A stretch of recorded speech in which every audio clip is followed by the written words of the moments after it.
Muito bem, agora são 12 horas 37 minutos, de volta com o nosso Plantão Alagoas. Olha só, gente, hoje, dia 13 de julho, é dia em que o Estatuto da Criança e do Adolescente completa 30 anos, tá certo? A gente vai falar sobre isso. Eu vou chamar o repórter Marcelo Moreno, porém, antes de falar sobre o Estatuto da Criança e do Adolescente, ele vai falar ainda sobre o caso daquele garotinho de 4 anos de idade que aparece naquele vídeo que nós mostramos fumando diante da mãe e de uma amiga dela. Não é isso, Marcelo? Que novidades você tem sobre o caso agora? Conta os detalhes aí pra gente. É isso mesmo, Lauro. A gente vai exibir agora o posicionamento da Secretaria de Assistência Social de Coqueiro Seco sobre o caso que a gente mostrou no começo do programa, né? Um caso absurdo de uma criança de quase 4 anos de idade fazendo uso de cigarro. A Secretaria se posicionou, enviou um vídeo à nossa produção e vocês conferem agora qual o posicionamento da Secretaria de Assistência Social de Coqueiro Seco. Confira. A todos que as medidas cabíveis já foram tomadas. A partir do momento que tivemos conhecimento desse vídeo, acionamos o Conselho Tutelar, imediatamente ao CREAS, que é o Centro Especializado de Assistência Social aqui de Coqueiro Seco, para que as medidas cabíveis fossem tomadas e que os responsáveis por esse ato, que infringiram o artigo 243 do ECA, fossem responsabilizados e punidos. Quero deixar muito claro a toda a sociedade coqueirense e ao Estado de Alagoas que esse caso não ficará impune. Iremos acompanhá-lo para que os responsáveis sejam punidos. Ao meu lado encontra-se a conselheira tutelar, Maria José Roguminha. Ela e os demais conselheiros terminaram de elaborar o relatório que será encaminhado ao 16º Distrito na cidade de Santa Luzia do Norte, como também ao Ministério Público e ao CREAS. Então, nosso recado é simples. Protejam as nossas crianças. Cuidem delas.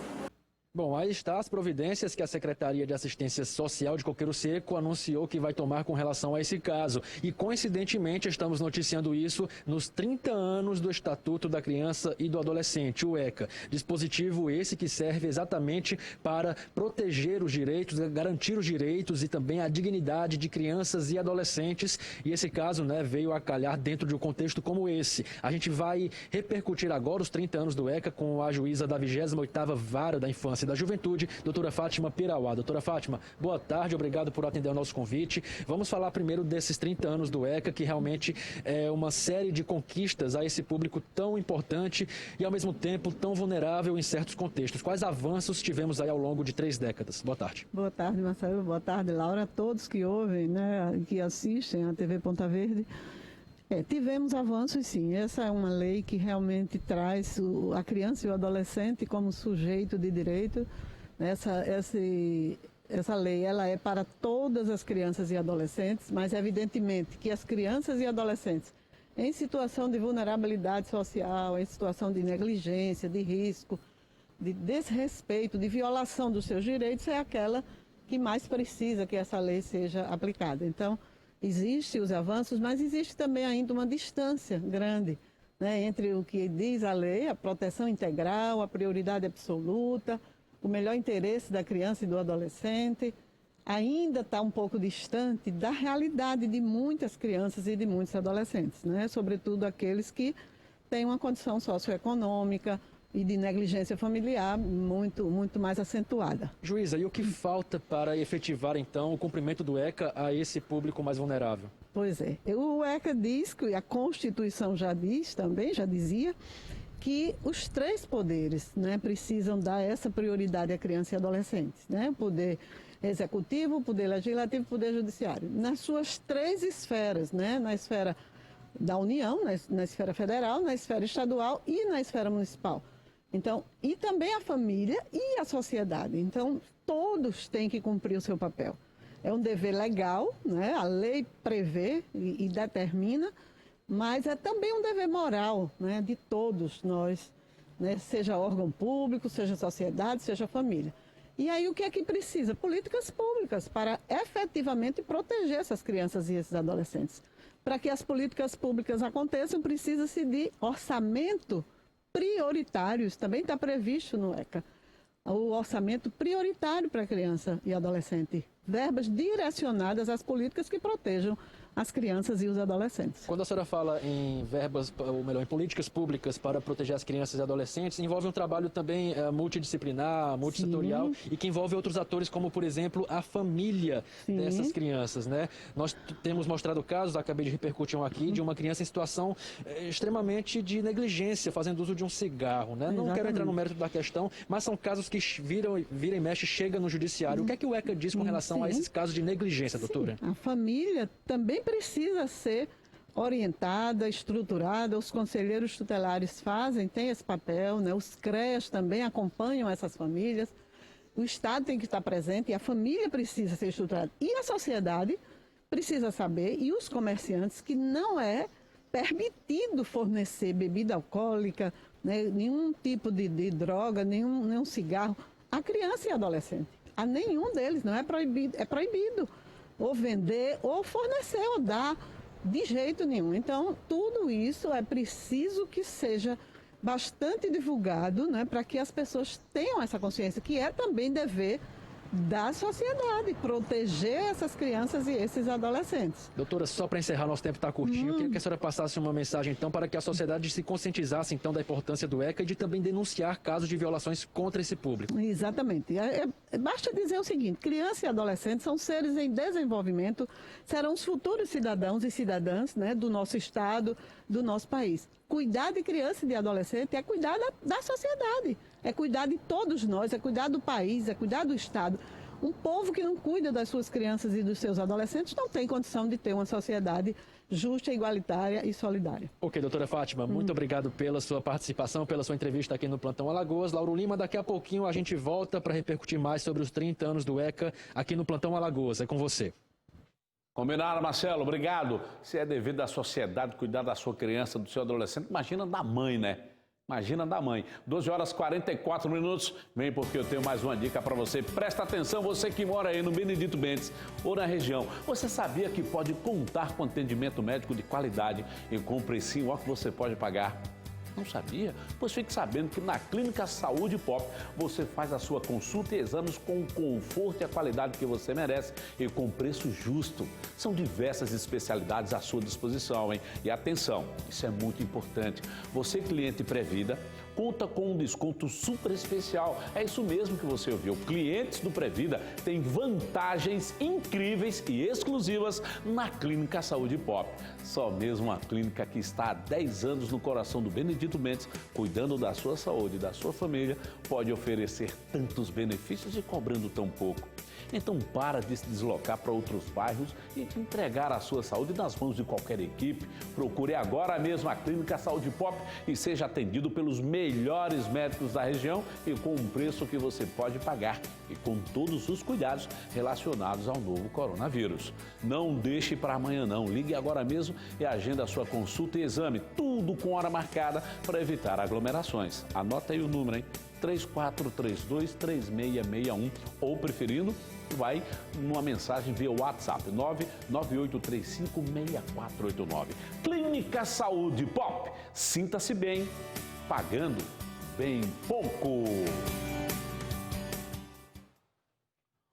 Um adolescente de 17 anos foi apreendido pela polícia acusado de atirar em outra pessoa em via pública lá no Joaquim Leão, hein? Nós mostramos esse caso aqui no plantão. O Watson Correia que vai trazer as informações. Watson, que novidades você tem a respeito do caso? Conta a história toda.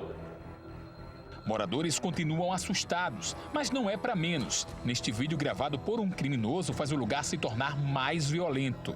A arma é exibida na rua sem nenhum receio. É o trem bala, tudo dois, passa nada o Joaquim Leão. Neste outro vídeo, aparece a mesma pessoa correndo atrás de um integrante de facção rival. É o trem bala. Repare que ele cita um nome e em seguida atira. Vai. Corre não, alemão safado!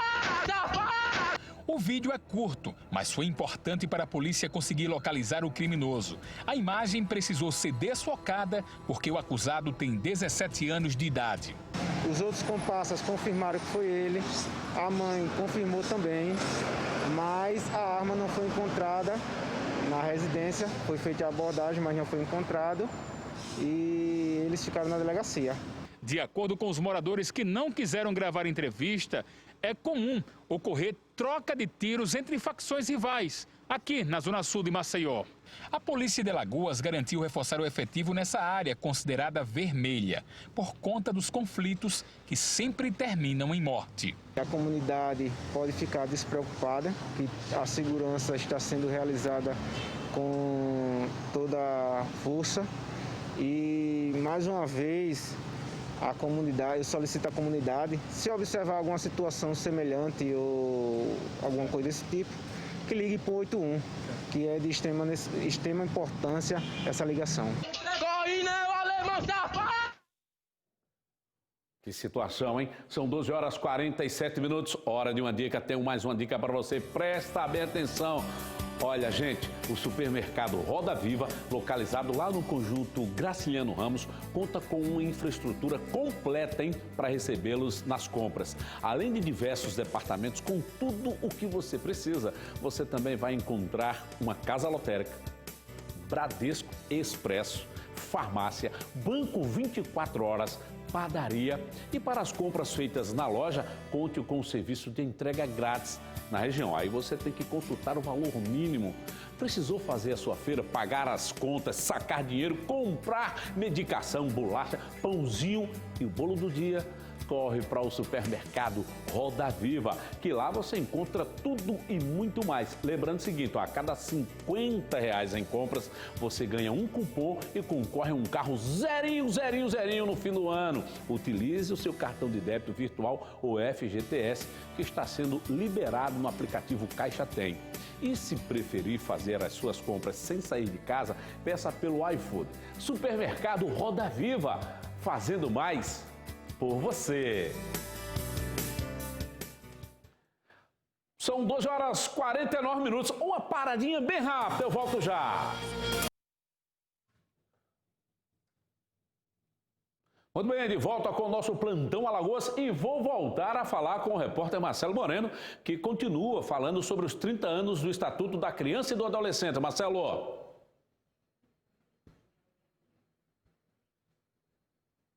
Pois é, Lauro, a gente volta a repercutir desta vez com o conselheiro tutelar da região 1 de Maceió, Fábio Rogério. Fábio, boa tarde para você. 30 anos do ECA, mas ainda existem alguns desafios a serem superados. Na prática, o que é que o conselho ainda encontra de desafio nas ruas no cumprimento do ECA?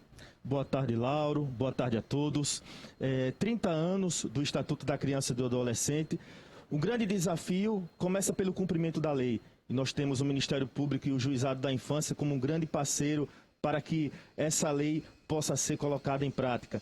Na prática, no nosso dia a dia, o estatuto que coloca a criança e o adolescente como sujeitos de direitos, que precisam ser respeitados e protegidos, eles estão ainda sendo negligenciados, explorados, vítimas de abuso e de todos os tipos de violência. Em Maceió é crescente esses casos. Nesse período que nós estamos vivendo, onde a vítima, que é a criança e o adolescente, está mais tempo em casa, nos preocupa o que deve estar acontecendo nesse momento dentro de um lar, porque acaba sendo a família também um dos maiores agentes de violação. O pai, a mãe, um parente, um vizinho que está muito próximo. Então é uma realidade dura, não só essa, mas tantas outras, como também o grande número de meninos e meninas no consumo de drogas. Agora, nesses casos, a denúncia é muito importante. Quais os canais aqui em Maceió que a população pode recorrer? O Conselho Tutelar é o canal mais próximo de você. Aí na sua região tem um Conselho Tutelar. O Disque 100 é um importante canal de denúncia. Ou a Delegacia Especializada da Criança e do Adolescente, ou os órgãos da área da assistência. Ok, Fábio, muito obrigado pela sua participação e pela entrevista aqui no Plantão Alagoas. Lauro Lima, são estas as informações. Eu volto com você no estúdio. Valeu, Marcelão. Um grande abraço, um abraço ao nosso conselheiro também. E olha só, o governador Renan Filho e o ministro do Desenvolvimento Regional, Rogério Marinho, estão visitando municípios do interior de Alagoas para entregar e fiscalizar obras de infraestrutura. A previsão é de que, à tarde, o governador Renan Filho acompanhe o ministro em uma visita aos bairros atingidos pela mineração aqui em Maceió. Vamos ver um trechinho. Estamos agora visitando a cidade de Água Branca, onde entregamos um sistema de abastecimento de água de comunidades afastadas do centro da cidade.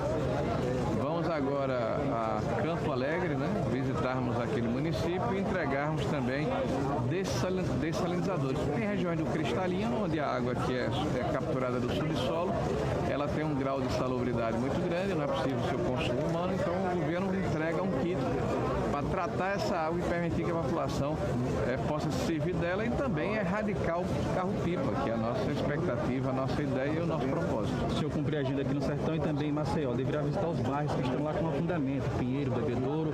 Qual a projeção de investimento para esses bairros? Será mantido o auxílio emergencial, por exemplo, ministro? Sim, o governo desde o princípio tem despendido recursos, acho que quase 40 milhões de reais já foram alocados pela nossa Defesa Civil. Nós estamos à disposição, inclusive, para fazer novos aportes. A Defesa Civil do Estado, do município, fez tratativas com a Braskem. A Braskem começou a assumir esse papel, não só de reassentar os desalojados, como indenizá-los. Então a gente está acompanhando isso com muito cuidado, com muita responsabilidade e, ao mesmo tempo, preocupados para que o desastre não seja maior ainda. E populares chamaram a polícia depois de deter um homem que havia roubado uma motocicleta no bairro de Bebedouro. A reportagem é de Arão José, agora na tela. Arão. A guarnição BOP 4 estava em rondas pelas ruas da cidade quando se deparou com essa situação. O resultado foi um indivíduo em uma moto conduzidos aqui para a central de flagrantes. Eu vou conversar com um integrante da BOP 4 que vai nos relatar o que foi que aconteceu, o porquê desse indivíduo ter sido abordado. Isso foi em que parte aqui da capital? Pronto, a gente estava em ronda no 4º Batalhão, quando a gente estava descendo a ladeira do Calmon e foi... A população veio falar pra gente que tinha um cidadão que tinha roubado uma moto. Então quem prendeu o meliante foi a população. Chegando lá, a gente encontrou a moto que ele usou do crime e a vítima que estava logo abaixo. E após conversando com o autor do crime, ele disse que a moto que se evadiu do local estava com o irmão. Então a gente em ronda encontrou a moto que ele desovou no próximo à granja, lá em Bebedouro, Xande Bebedouro. A gente sabe que a população está muito revoltada assim, em relação a essas situações corriqueiras de pequenos assaltos, mas é bom a pessoa ter cuidado, Porque um indivíduo desse, da mesma forma que praticou o assalto, pode estar armado e atirar contra alguém. Exatamente. A população conseguiu êxito de prender o mesmo, porque o mesmo colidiu com um táxi que se evadiu do local. Então ele já estava vulnerável na situação, mas o conselho realmente é que não reaja e não telefone para a polícia, para que a polícia aja os procedimentos cabíveis. Uma coisa que chamou a atenção da nossa equipe foi a reação da família. A gente que acompanha esse mundo policial, das ocorrências policiais, geralmente a família fica revoltada contra a guarnição que realizou a prisão. Mas nesse caso não, a gente está vendo aqui pai, mãe, todos revoltados com esse indivíduo que aparentemente é de uma família estruturada, e está praticando delito. Realmente, a primeira pessoa que chegou no local do crime foi o cunhado, E o cunhado falou que ele não precisava estar praticando isso, nem ele nem o irmão, que foi o comparsa dele. E chegando aqui, a mãe do mesmo e o pai indignado que o filho não precisava estar fazendo negócio desse e que a polícia está fazendo certo, Defendendo a polícia, não o filho, que é muito difícil isso acontecer, Não tem nada contra a moto, mas ele estava utilizando a moto com o irmão para praticar esses assaltos aqui na capital. E agora vai ter que responder isso na justiça. É isso mesmo, Arão. E 2 homens foram levados para a central de flagrantes depois de causar acidentes lá na L101 Norte, em Pioca. Segundo a polícia, ambos apresentavam sinais de embriaguez. Watson Correia conta a história. Aqui atrás de mim, nessa viatura, 2 pessoas estão presas. Elas são acusadas de embriaguez ao volante. Essas prisões ocorreram na L101 Norte, na região de Pioca. O primeiro caso, os policiais foram acionados que o motorista perdeu o controle e atingiu um casal que seguia de bicicleta para casa. Inclusive, as vítimas foram arremessadas com impacto, viu, Lauro? Enquanto ligavam para o SAMU e faziam todo esquema de isolamento, né? Quando menos espera, os policiais detectaram um carro furando pelo acostamento. Furando o acostamento e esse motorista, embriagado também, deu de cara com os policiais. E ainda tinha provocado um acidente, esse outro motorista, viu? Um outro acidente colidido em uma ambulância do SAMU. Eles estão aqui nessa viatura, eles vão ser conduzidos para o teste do bafômetro aqui na central de flagrantes e os policiais confirmam que os dois estavam embriagados. A gente tanto que fala aqui no programa a questão de embriaguez ao volante, os prejuízos, as multas que são altíssimas, inclusive a prisão, podendo responder criminalmente pela embriaguez, né? Sargento, vocês foram acionados para um embriaguez ao volante, foi isso? Segundo o pessoal ligou para o guarda-municipal da gente, informando que havia um acidente lá em Pioca. A gente se conduziu lá, a gente fomos até lá para ver se constatar. Foi constatado que o cidadão que provocou o acidente estava embriagado. Aí, quando menos espera, vocês estavam nessa ocorrência, ligando para o SAMU para fazer o socorro das vítimas. Outra pessoa embriagada também foi parada, né? Com certeza. Ele veio para saber a informação, o que estava acontecendo, ele veio bater no carro da SAMU. O senhor quer falar alguma coisa? Eu não bati em ninguém, eu não. O senhor bateu na viatura da ambulância, não? Não, em ninguém, não. O senhor bebeu? Não, bebi também não. E seu amigo aí, ele falou alguma coisa? Eu não tenho nada a ver. O problema dele eu não tenho nada a ver. E o senhor acabou perdendo o controle do carro para atingir...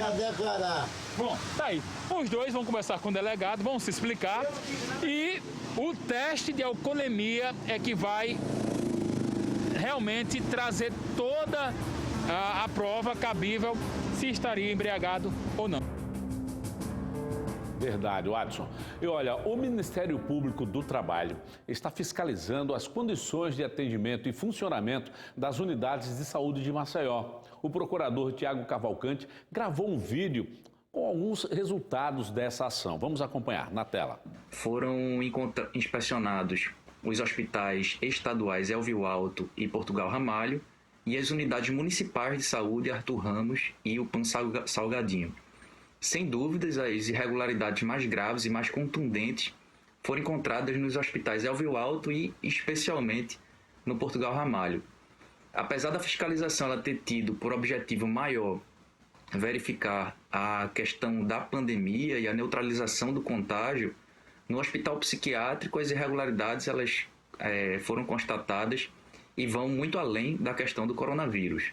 Lá nós encontramos uma estrutura predial no mínimo insatisfatória, nós encontramos trabalhadores com desvio de função, trabalhadores sem treinamentos, sem equipamentos de proteção individual, trabalhadores sem uniformes, trabalhadores que compram o próprio avental, compram o próprio calçado, trabalhadores usando sandálias, encontramos inclusive cozinheiras com marcas de queimadura na pele, porque as panelas e os utensílios de cozinha eles não são adequados, além obviamente das medidas da não adoção de medidas efetivas contra o coronavírus.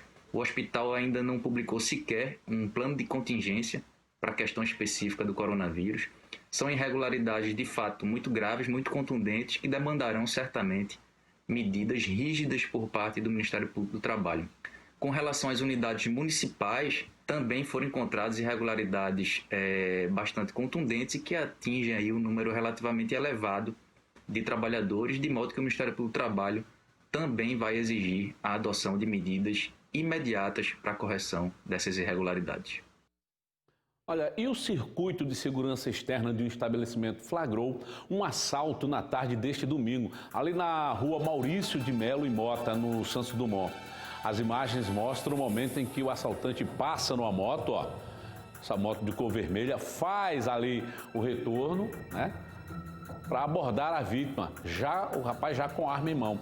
Depois de recolher os pertences da vítima, ele novamente faz a manobra, ó, e vai embora.